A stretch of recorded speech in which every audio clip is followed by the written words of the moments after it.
사랑의 샘 평화의 소리 KCR 뉴질랜드 뉴스입니다.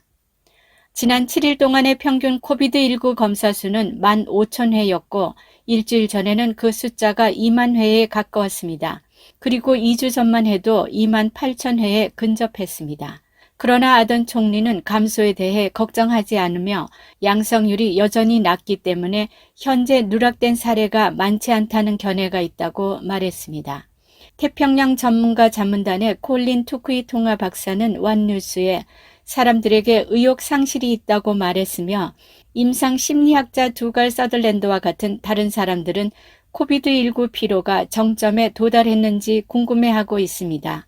투쿠이통아 박사는 사람들이 오미크론이 잠재적으로 급증하는 동안에 테스트가 여전히 중요한 이유를 기억할 필요가 있다며 정부는 우리가 다루는 수치가 무엇인지를 알아야 적절하게 계획하고 대응할 수 있다고 지적했습니다. 제신다 아던 총리는 정부가 필요하지 않을 때 코비드19 백신 의무 사항을 제거할 것이라고 확인했습니다. 총리의 발언은 국민당이 정부의 백신 의무 종료일을 간략히 설명할 것을 요구한 후에 나왔습니다. 크리스토퍼 럭슨 국민당 대표는 국회 앞에서 벌어지는 백신 반대 시위에 폭력적인 행동에 완전히 동의하지 않지만 정부가 백신 의무 사항을 중단할 때의 기준에 대한 명확한 일정을 원한다고 말했습니다. 국회의원들은 어제 시위자들을 집단적으로 비난했습니다.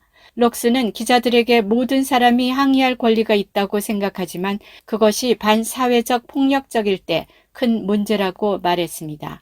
액트당 대표인 데이비드 시모어는 평화로운 시위가 가능하지만 그들이 하는 행동은 너무 격렬하다고 지적했습니다. 기후운동가들과 농부들은 소가 너무 많은지 여부와 상관없이 가축들의 문제로 오랫동안 싸워왔습니다. 뉴질랜드는 우유를 생산하는 수백만 마리의 소들이 있는 곳으로 수톤의 온실가스를 만드는 곳입니다. 기후변화위원회는 양과 소의 무리가 2030년까지 13.6% 감소할 것으로 예상하지만 기후운동가들은 더 나아가고 싶어합니다. 그러나 대다수의 키위들은 소들의 수를 줄여야 한다는데 동의하지 않습니다. 최근의 뉴스업 리드 리서치 여론조사에서 뉴질랜드가 기후변화에 대처하기 위해 가축의 수를 줄여야 한다고 생각하십니까? 라고 물었으며 결과는 응답자의 절반인 50.4%가 아니요라고 답했고 37.6%는 예, 12%는 모른다고 응답했습니다. 다이너스픽에서 NGQ에서 승인한 무료 영어 코스를 준비하세요. 한국어 문의는 027-514-6408로 하시면 됩니다. 감사합니다. 건축비가 오름세를 보이며 주춤할 기미가 보이지 않습니다. 코올로직의 컨스트럭션 프라이스 인덱스 건설 비용 지수는 2021년에 건축비가 6% 상승했음을 나타내고 있습니다. 코올로직의 건설 비용 지수에 의하면 코비드 관련 공급 이슈와 목재 가격, 기록적인 건축 허가 덕분에 가격이 거의 4년 만에 가장 빠른 속도로 상승하고 있습니다. 코올로직의 수석 부동산 경제학자 켈빈 데이비드스는 공급업체로부터 실제로 발생하는 비용 상승은 훨씬 더 크다고 말했습니다.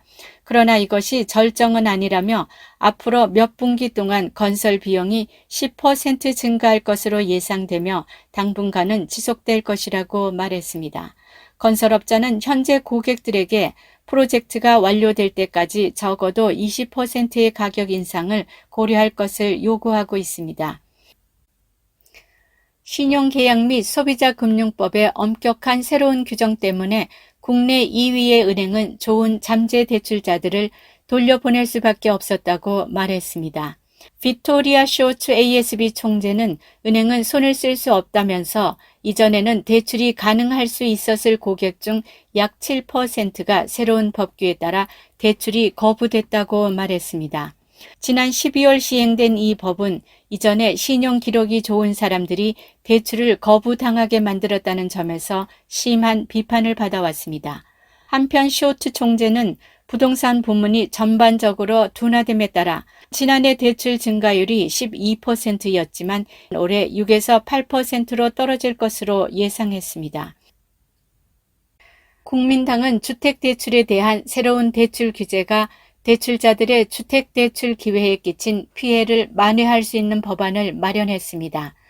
니콜라 윌리스 국민당 주택 담당 대변인은 데이비드 클락 상무부 장관에게 앤드류 베일리 국회의 개인 법안을 긴급히 채택해 줄 것을 요청하는 서신을 보냈다고 밝혔습니다. 12월 1일부터 시행된 새로운 규제로 인해 은행들은 잠재적 대출자들의 지출 내역에 대한 사생활 침해적인 감사에 나서고 사람들은 테이크아웃을 너무 자주 사거나 넷플릭스에 가입하거나 치료받는다는 등의 터무니없는 이유로 대출 신청이 거부되는 결과를 초래했다고 말했습니다.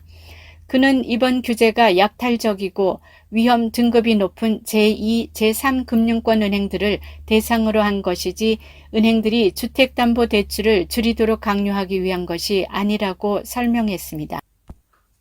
오늘의 환율 정보입니다. 뉴질랜드 달러와 대비 원화의 기준 환율은 798원 64전, 한국에서 보낼 때 806원 62전, 한국에서 받을 때 790원 66전입니다.